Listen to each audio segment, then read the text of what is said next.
முதல் வாசகம். திருத்தூதர் பணிகள் நூலிலிருந்து வாசகம். அதிகாரம் 12, இறைவசனங்கள் 1-11 முடிய.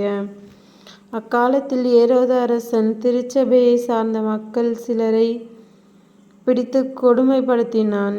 யோவானின் சகோதரனான யாக்கோப்பை வாளால் கொன்றான். அது யூதருக்கு மகிழ்ச்சியை அளித்ததைக் கண்டு அவன் தொடர்ந்து பேதுருவையும் கைது செய்தான். அது புளிப்பற்ற அப்பவிழா நாட்களில் நடந்தது. அவரை பிடித்து சிறையில் அடைத்து காவல் செய்யுமாறு 4 படைவீரர் கொண்ட 4 குழுக்களிடம் அவன் ஒப்புவித்தான். பாஸ்கா விழாவுக்கு பின் மக்கள் முன்பாக அவரது வழக்கை விசாரிக்கலாம் என விரும்பினான். பேதுரு இவ்வாறு சிறையில் காவலில் வைக்கப்பட்டிருந்த போது திருச்சபை அவருக்காக கடவுளிடம் உருக்கமாக வேண்டியது. ஏரோது அவரது வழக்கை கேட்பதற்கு முந்தின இரவில் பேதுரு படைவீரர் இருவருக்கு இடையே 2 சங்கிலிகளால் கட்டப்பட்டு தூங்கிக் கொண்டிருந்தார். காவலர்கள் வாயிலுக்கு முன் சிறையை காவல் செய்து கொண்டிருந்தார்கள். அப்போது ஆண்டவரின் தூதர் அங்கு வந்து நின்றார். அறை ஒளிமயமாகியது. அவர் பேதுருவை தட்டி எழுப்பி உடனே எழுந்திடும் என்று கூற சங்கிலிகள் அவர் கைகளிலிருந்து கீழே விழுந்தன. வானதூதர் அவரிடம், இடைக்கச்சையை கட்டி மிதியடிகளை போட்டுக்கொள்ளும் என்றார். அவரும் அவ்வாறே செய்தார். தூதர் அவரிடம், உமது மேலுடையை அணிந்து கொண்டு என்னை பின்தொடரும் என்றார். பேதுரு வானதூதரை பின்தொடர்ந்து சென்றார். தூதர் மூலமாக நடந்தவை எல்லாம் உண்மை என்று அவர் உணரவில்லை. ஏதோ காட்சி காண்பதாக அவர் நினைத்து கொண்டார். அவர்கள் மூலம் காவல் நிலையையும் 2ஆம் காவல் நிலையையும் கடந்து நகருக்குச் செல்லும் இரும்பு வாயில் அருகே வந்தபோது அது அவர்களுக்கு தானாகவே திறந்தது. அவர்கள் வெளியே வந்து ஒரு சந்து வழியாக சென்றார்கள். உடனே வானதூதர் அவரை விட்டு அகன்றார். பேதுரு தன் உணர்வு பெற்றபோது ஆண்டவர் தம் வானதூதரை அனுப்பி ஏரோதின் கையிலிருந்து என்னை விடுவித்து யூத மக்கள் எதிர்பார்த்த எதுவும் நிகழாதவாறு என்னை காத்தார் என்று நான் உண்மையாகவே அறிந்து கொண்டேன் என்றார். இது ஆண்டவரின் அருள்வாக்கு. இறைவா உமக்கு நன்றி. 2ஆம் வாசகம். புனித பவுல் தீமோத்தேயுக்கு எழுதிய 2ஆம் திருமுகத்திலிருந்து வாசகம். அதிகாரம் 4, இறைவசனங்கள் 6-8 முடிய மற்றும் 17-18 முடிய. ஏனெனில் நான் இப்போதே என்னை பலியாக படைக்கிறேன். நான் பிரிந்து செல்ல வேண்டிய நேரம் வந்துவிட்டது.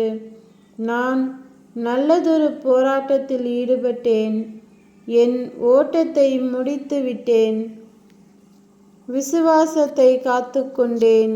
இனி எனக்கென வைக்கப்பட்டிருப்பது நேரிய வாழ்வுக்கான வெற்றி வாகையே. அதை இறுதி நாளில் ஆண்டவர் எனக்கு தருவார். நீதியான அந்த நடுவர் எனக்கு மட்டுமல்ல, அவர் தோன்றுவார் என விரும்பி காத்திருக்கும் அனைவருக்குமே தருவார். நான் அறிவித்த செய்தி நிறைவுற்று அனைத்து நாட்டவரும் அதை கேட்க வேண்டுமென்று ஆண்டவர் என் பக்கம் நின்று எனக்கு வலுவூட்டினார். சிங்கத்தின் வாயிலிருந்தும் என்னை விடுவித்தார்.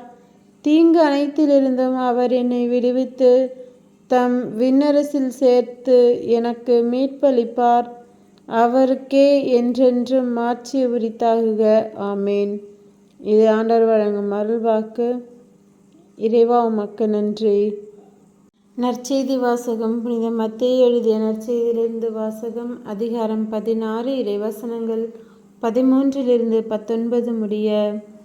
இயேசு பிலிப்பு செசரியா பகுதிக்கு சென்றார்.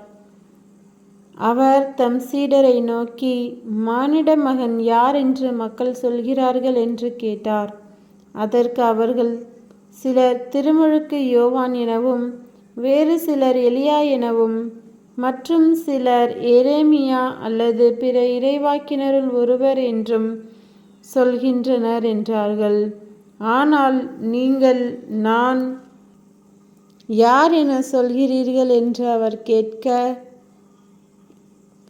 சீமோன் பேதுரு மறுமொழியாக, நீர் மெசியா, வாழும் கடவுளின் மகன் என்று உரைத்தார்.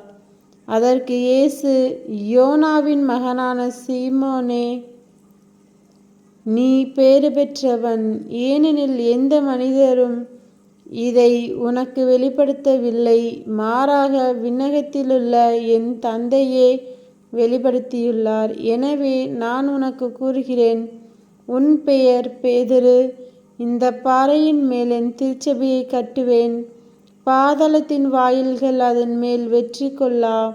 விண்ணரசின் திறவுகோல்களை நான் உன்னிடம் தருவேன்.